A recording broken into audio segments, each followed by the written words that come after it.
Tepuk tangan untuk kita semuanya.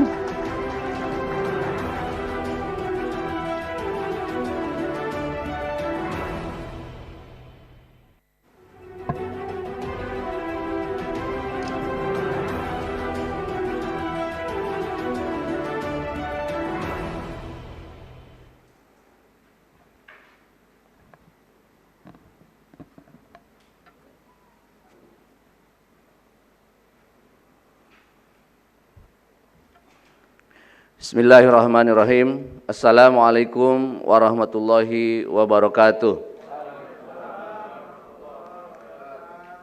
Selamat siang.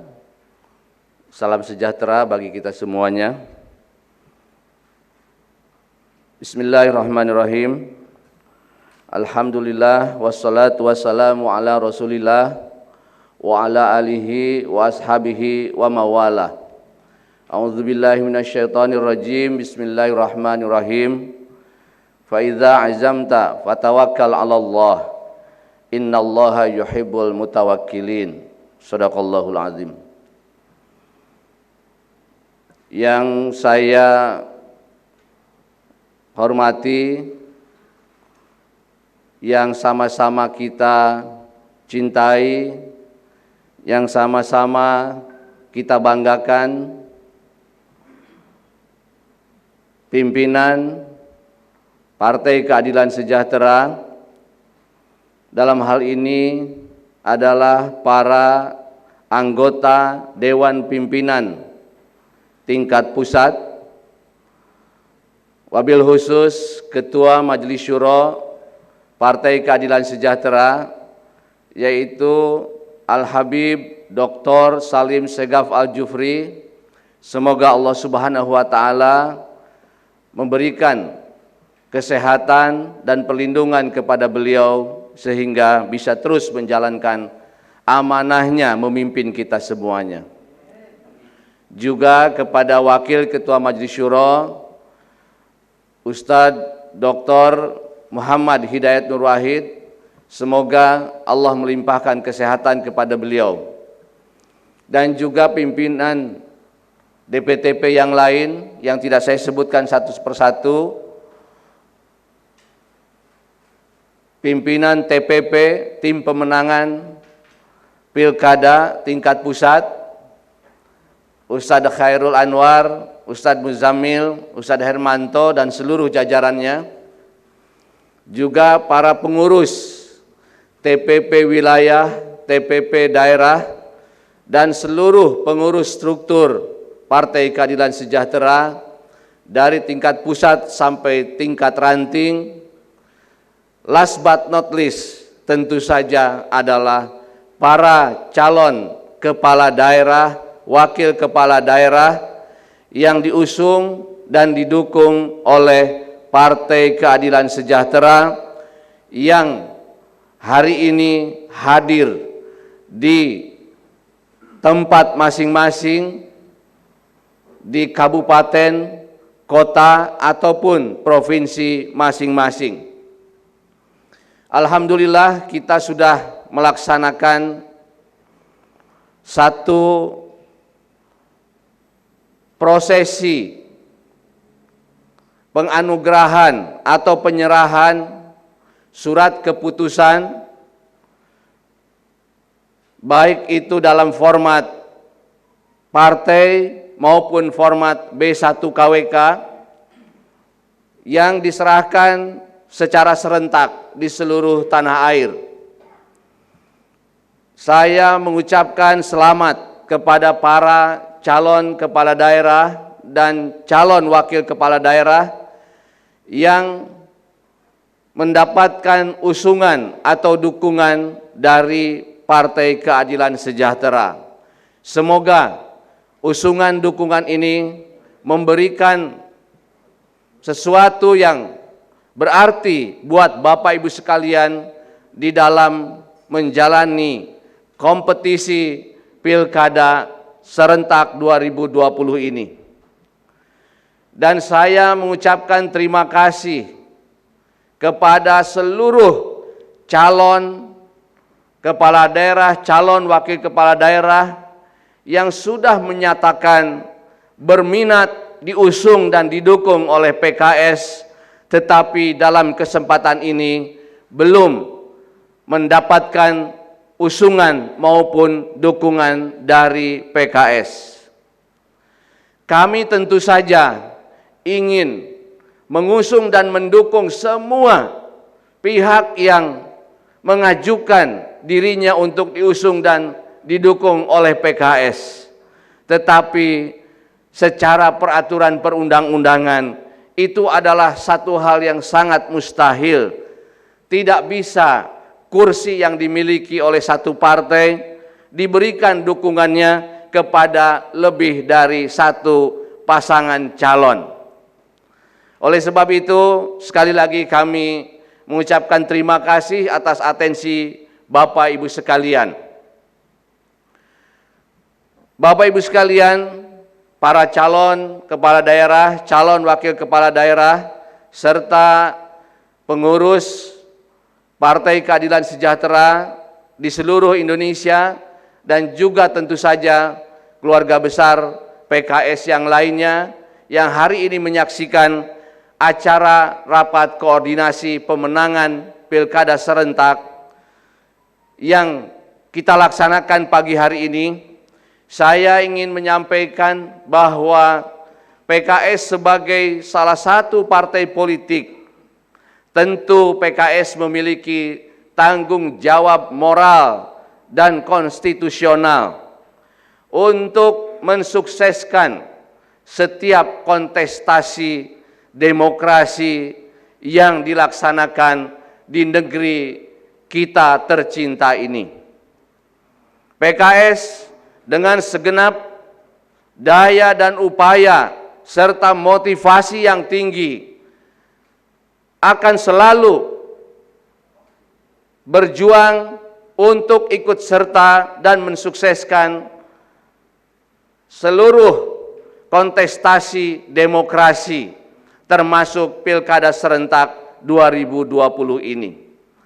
Bukti keseriusan PKS tadi sudah dibacakan oleh Ketua TPP maupun juga oleh Saudara Rahmat, bahwa dari 270 pilkada yang dilaksanakan, PKS insya Allah mengikuti kurang lebih di 230 pilkada. Bahkan keseriusan PKS juga terbukti.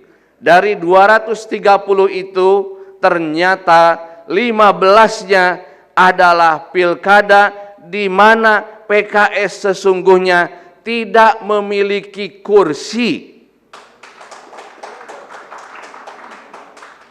Tapi tentu saja PKS sebagai partai politik yang ikut di dalam pemilu legislatif kemarin, PKS memiliki suara di daerah tersebut, tetapi tidak mencukupi untuk mendapatkan satu pun kursi di DPRD daerah tersebut. Nah, atas urgensi, kesadaran tentang urgensi pilkada ini, walaupun PKS tidak memiliki kursi, PKS terus berkomunikasi dengan partai-partai lain dan juga dengan calon-calon peserta pilkada. Dan dari calon-calon peserta pilkada ini ternyata ada 15 paslon yang mereka tetap menganggap PKS meskipun tidak punya kursi, PKS merupakan mitra koalisi dalam pemenangan pilkada yang signifikan, sehingga PKS diminta untuk mendukung paslon tersebut. Insya Allah kader-kader PKS sekalipun tidak memiliki kursi, mereka merupakan kader-kader yang militan. Mesin PKS adalah mesin yang sangat solid, insya Allah. Karena itu, sekalipun kami tidak bisa memberikan sumbangan di dalam menggenapkan 20% persyaratan kursi, tapi PKS akan menggenapkan di dalam menyempurnakan mesin pemenangan pilkada di daerah tersebut. Sekali lagi ini bukti bahwa PKS betul-betul sangat serius memiliki tanggung jawab moral dan konstitusional untuk mensukseskan prosesi demokrasi yang dilaksanakan hampir setiap tahun, dan tahun ini merupakan pilkada serentak yang terbesar, yaitu 270 daerah dan provinsi. Nah, Bapak Ibu sekalian, kami ingin tegaskan bahwa komitmen yang sudah diberikan oleh PKS untuk mengusung dan mendukung pasangan calon yang sudah dibacakan tadi, insya Allah PKS tidak akan mengingkarinya. PKS betul-betul akan mendukung paslon yang sudah ditetapkan, dan itu merupakan tradisi yang ada di PKS. Sekali pimpinan menetapkan, insya Allah seluruh kader dan struktur di bawah akan memperjuangkan apa yang menjadi keputusan tersebut. Oleh sebab itu, kepada para paslon yang sudah dibacakan tadi, jangan khawatir, kader dan struktur PKS akan berjuang sekuat tenaga bersama Bapak Ibu sekalian. Tentu saja dalam proses pemenangan bukan hanya PKS yang berperan di dalam pemenangan ini. Semua pihak yang tergabung, yang berkomitmen untuk bersama-sama paslon di daerah tertentu memenangkan, semua itu memiliki tanggung jawab masing-masing. Oleh sebab itu, saya meminta kepada para paslon untuk segera setelah nanti tanggal 4 mendaftarkan ya ke KPUD, untuk segera membuat tim sukses, karena menyatukan elemen-elemen pengusung dan pendukung bukan perkara yang mudah, membutuhkan waktu yang tidak pendek. Ini saya dapat berita dari Gorontalo bahwa Bapak Rahmat Gobel, Wakil Ketua DPR RI, juga hadir ya menyaksikan acara ini.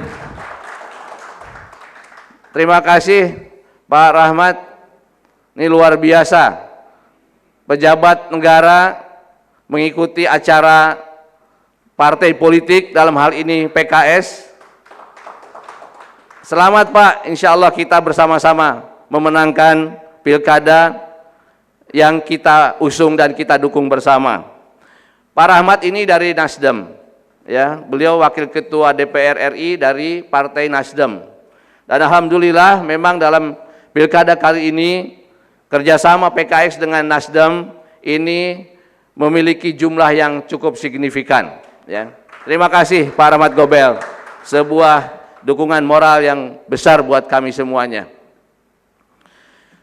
Nah, karena itu saya lanjutkan, nanti segera dibikin tim sukses, dan tim sukses ini harus mencerminkan seluruh ya elemen koalisi pendukung atau pengusung partai tersebut, dan nanti harus dibuat sinergi ya, koordinasi yang baik di antara mereka. Insya Allah PKS akan berkontribusi maksimal di dalam tim sukses ini untuk memenangkan calon-calon tersebut. Nah, Bapak Ibu sekalian, dalam kesempatan ini saya ingin menitipkan beberapa hal dalam kaitan pemenangan ini, ya, pemenangan di pilkada ini. Yang ini saya minta dicamkan bukan saja oleh pasangan calon, tapi juga oleh seluruh struktur dan kader PKS, dan bahkan nanti kalau bisa apa yang saya sampaikan ini juga disampaikan kepada tim sukses yang nanti dibentuk oleh partai-partai koalisi ini. Ada 5 hal yang ingin saya sampaikan kepada Bapak Ibu sekalian di dalam konteks pemenangan pilkada kali ini. Kita tidak mungkin memenangkan pertarungan ini kalau kita tidak memiliki spirit, kita tidak memiliki ruh perjuangan untuk memenangkan ini. Tadi Pak Hairul sudah menyampaikan bagaimana kisah yang begitu indah zaman Rasulullah SAW. Ketika mau pergi berperang, peralatan ada yang sudah menyiapkan, ada yang tidak menyiapkan. Ketika ada sekelompok orang yang belum menyiapkan peralatan perang, kendaraan perang, baru mau mengambilnya, Rasulullah menyetopnya. Tidak usah, kita berangkat dengan mereka yang sudah siap saja. Artinya kompetisi ini, ya kalau tadi perumpamannya perang, tapi kompetisi pilkada bukan perang. Ini adalah merupakan persaingan untuk mendapatkan kesempatan merealisasikan gagasan kita ketika kita menjadi kepala daerah. Ini perlu dicamkan. Analoginya perang, tetapi tidak berarti bahwa PKS menganggap pilkada ini peperangan. Ini adalah kontestasi demokrasi yang nanti akan saya sampaikan. Justru tidak sepatutnya kalau kita memiliki pemahaman seolah-olah kita akan merangi ya pasangan calon yang lain. Kalau kita punya spirit atau ruh, insya Allah kita akan berjuang sekuat tenaga untuk memenangkannya. Nah, di sini saya ingin menyampaikan ada 5 ruh, 5 spirit yang harus kita pegang dan harus kita jaga di dalam memenangkan pilkada serentak ini. Yang pertama yang saya ingin sampaikan adalah ruh integritas. Saya meminta kepada seluruh paslon terutama dan juga kepada partai-partai pengusung dan tim sukses, mari benar-benar kita camkan dalam pilkada ini kita harus menjaga dan memiliki integritas. Baik itu integritas moral maupun juga integritas konstitusional. Integritas moral artinya kita harus memiliki rasa tanggung jawab bahwa kita memenangkan pertarungan di dalam pilkada itu harus kita lakukan dengan cara-cara yang tidak melanggar batas-batas moralitas. Kita harus betul-betul mengedepankan akhlak mulia, akhlakul karimah. Karena itu saya meminta kepada semua tim pemenangan, jangan pernah mengembangkan isu-isu kampanye yang sifatnya membuat permusuhan dengan partai-partai pengusung dari paslon yang lain. Kita tetap harus jaga kerukunan kita sebagai bangsa, karena ini adalah kompetisi biasa, bukan sesuatu yang bermakna zero sum game. Bukan kita menang kemudian yang lain dimusnahkan, atau yang lain menang kita dimusnahkan. Tidak demikian. Ini bukan zero sum game. Karena itu tolong kita harus betul-betul memiliki integritas moral yang baik. Semoga dengan pilkada ini tidak terjadi perpecahan, tapi justru tetap kita berada dalam koridor persatuan dan persaudaraan di antara kita. Yang kedua adalah integritas konstitusional. Kita harus berada pada koridor peraturan perundang-undangan yang berlaku di negeri kita. Kita tidak boleh melanggar apa yang sudah ditetapkan di dalam peraturan perundang-undangan yang berlaku bagi pelaksanaan pilkada. Ini juga harus dicamkan, karena PKS tidak mau kita menang tidak bermartabat. PKS slogannya adalah menang bermartabat. Kalau menang bermartabat, insya Allah akan penuh berkat. Insya Allah. Yang kedua, ruh yang kedua yang harus dimiliki adalah ruh militansi. Saya meminta kepada seluruh paslon, karena Anda sudah meminta usungan dukungan dari PKS, dan Anda alhamdulillah sudah bisa memenuhi persyaratan, nanti kita tinggal daftarkan, maka kami minta Anda terus memiliki semangat militansi untuk menjadi pemenang. Jangan hanya memiliki semangat untuk dicalonkan, tetapi begitu dicalonkan dalam pertarungan justru Anda loyo. Kita tidak mau ada calon yang seperti ini. Serius di dalam memenangkan. Dan insya Allah kader PKS akan secara militan memenangkan Bapak Ibu sekalian. Insya Allah. Karena itu semua elemen pendukung Bapak Ibu sekalian itu harus dibangkitkan ruh militansinya ini. Karena tidak mungkin kita bisa berjuang secara optimal bersama orang-orang yang tidak memiliki ruh militansi. Insya Allah kita akan bisa memenangkan pertarungan ini jika kita memiliki ruh yang kedua, yaitu ruh militansi. Yang ketiga yang harus dimiliki adalah ruh soliditas. Mungkin masing-masing kita punya militansi, tetapi kalau bekerja sendiri-sendiri, tidak ada kesolidan, maka militansi itu tidak akan membuahkan hasil apa-apa. Bahkan mungkin yang terjadi adalah friksi-friksi. Karena biasanya orang-orang militan selalu menganggap, ini saya sudah bekerja luar biasa, kenapa kamu tidak bekerja? Akan saling tuding. Karena itu soliditas ini harus betul-betul dijaga, Bapak Ibu sekalian. Jadi militansi yang luar biasa, itu akan betul-betul menghasilkan sinergi yang juga dahsyat, menghasilkan kekuatan yang luar biasa, kalau itu dibingkai dengan soliditas.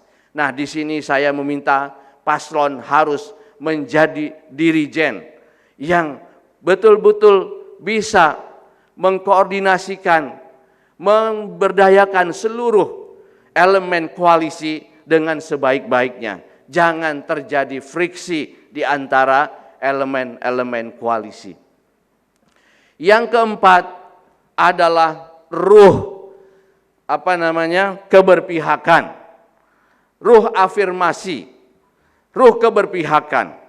Artinya kita berjuang memenangkan pilkada ini tidak ada lain adalah untuk merealisasikan gagasan-gagasan kita, untuk berpihak, mensejahterakan, menciptakan keadilan bagi rakyat yang akan kita pimpin. Karena itu isu-isu kampanye yang harus diangkat oleh Bapak Ibu sekalian adalah isu-isu yang terkait dengan afirmasi terhadap kehidupan masyarakat di daerah tempat Bapak Ibu sekalian nanti akan memimpin. Sampaikan kepada publik isu-isu pemihakan, baik dari sisi ekonomi, baik dari sisi pendidikan, baik dari sisi kesehatan, ataupun juga dari sisi harmoni sosial. Ini harus menjadi tema pokok bagi calon-calon yang diusung oleh Partai Keadilan Sejahtera. Insya Allah ruh keberpihakan ini akan diapresiasi oleh masyarakat dan mereka pada waktunya memberikan empati, simpati kepada Bapak Ibu sekalian dan insya Allah akan memilih Bapak Ibu sekalian. Jangan lontarkan isu-isu yang keluar dari pemihakan ini. Berikanlah isu-isu yang real, yang benar-benar memihak kepada masyarakat kita. Mudah-mudahan ini juga akan menguatkan pemenangan kita. Terakhir, ruh yang juga harus dimiliki oleh kita semuanya adalah ruh kreativitas. Ini sekarang ini pilkada di era COVID-19. Maka nanti kampanye yang utama itu bukan kampanye tatap muka, tapi nanti yang utama adalah kampanye virtual. Karena kalau kita mengutamakan kampanye tatap muka, itu bisa jadi muncul klaster-klaster baru COVID-19. Melihat tren yang ada sekarang, saya melihat sampai dengan bulan Desember dilaksanakannya pilkada serentak, nampaknya COVID-19 masih tetap belum menunjukkan tanda-tanda ke bawah, tapi masih naik. Kemarin saja mencapai rekor sampai 3.000 ya di hari itu, ya 3.100. Nah, karena itu saya melihat ini kampanye nanti yang utama justru adalah kampanye virtual. Tatap muka itu boleh jadi menjadi kampanye yang sifatnya komplementer. Berbeda banget dengan kampanye yang lalu. Dulu yang utama adalah tatap muka dan virtual itu adalah komplementer. Hari ini saya kira akan terbalik. Nah, kalau bicara kampanye virtual atau digital ini adalah merupakan industri kreatif. Kita tidak mungkin bisa memanfaatkan era digital, virtual, sosmed itu dengan unggul kalau kita tidak memiliki kreativitas. Nah, karena itu saya memohon tim sukses, calon, dan juga struktur partai-partai bisa betul-betul membangkitkan ruh kreativitas untuk memunculkan cara-cara kampanye yang benar-benar menarik, yang benar-benar bisa membuat orang lain memilih calon yang kita usung atau yang kita dukung. Kemarin saya memberikan arahan di rapat koordinasi kehumasan PKS seluruh Indonesia, hampir semua hadir, ya, tapi juga secara virtual. Saya sampaikan mengenai hal ini. Tantangan kehumasan ataupun tim media, semua partai, semua paslon ini akan sangat berat di saat Pilkada serentak 2020 ini. Karena semua akan bermain di platform digital ini. Nah, karena itu saya meminta kepada seluruh paslon, hidupkan, tumbuhkan ruh kreativitas.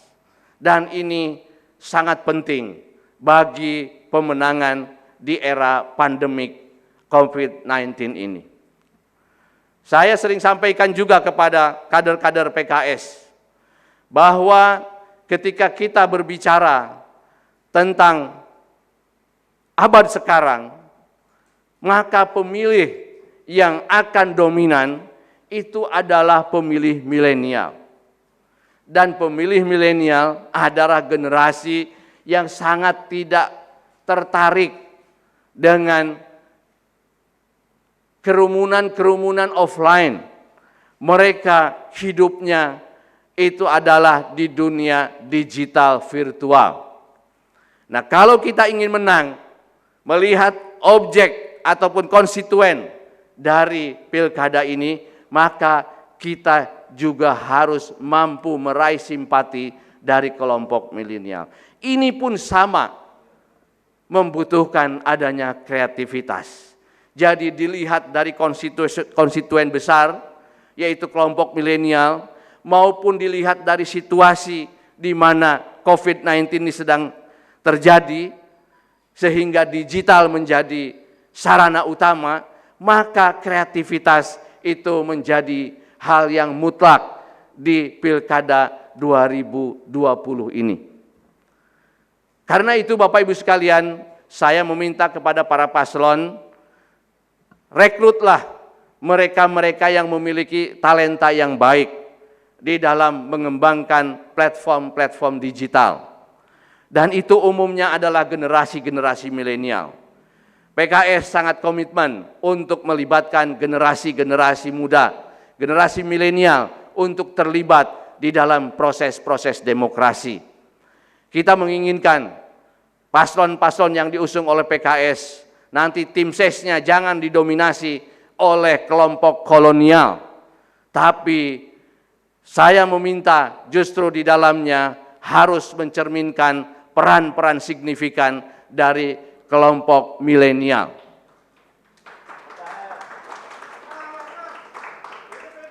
Bapak Ibu sekalian, jika ruh yang saya sampaikan tadi itu benar-benar kita kemas dengan baik, insya Allah kemenangan akan kita dapatkan.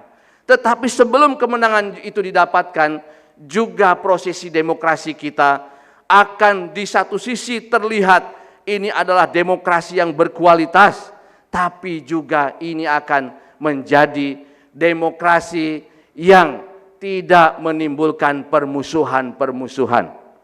Bahkan PKS punya slogan di pemilu kemarin, PKS ingin memainkan politik gagasan dan kita ingin mengembangkan demokrasi penuh kebahagiaan, penuh kegembiraan.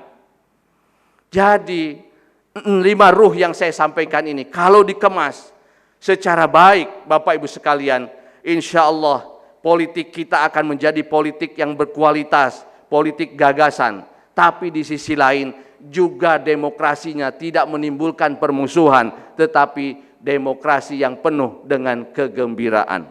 Mudah-mudahan ini semuanya bisa kita pahami bersama dan nanti kita bisa laksanakan, dan apa yang kita cita-citakan Pilkada serentak 2020 bisa berjalan dengan lancar, aman dan damai, melahirkan pemimpin-pemimpin yang terbaik bagi daerahnya masing-masing, itu bisa terwujud.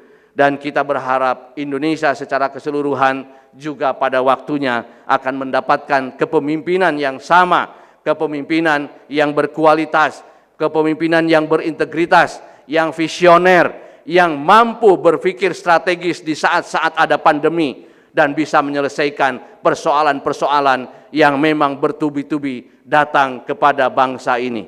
Semoga Allah Subhanahu wa taala meridhoi semua niat-niat baik kita untuk NKRI, untuk umat bangsa dan negara ini. Dan mudah-mudahan target PKS untuk memenangkan lebih dari 60% pilkada di 2020 itu benar-benar bisa terwujud. Demikian yang bisa saya sampaikan. Wallahul muwafiq ila aqwamit thoriq. Billahi taufiq wal hidayah. Assalamualaikum warahmatullahi wabarakatuh.